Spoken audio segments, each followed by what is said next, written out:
Sa Ebanghelyo ngayong Martes, tinuturuan tayo ni Jesus kung paano manalangin.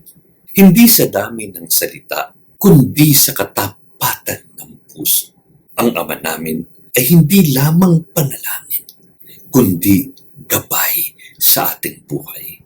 Pagkilala sa Diyos bilang Ama, pagtanggap sa Kanyang kalooban, at pagpapatawad sa kapwa.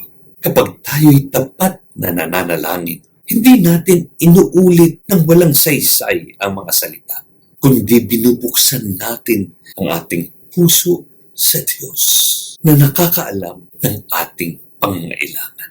At kung tayo'y humihingi ng kapatawaran, dapat din tayo magpatawad.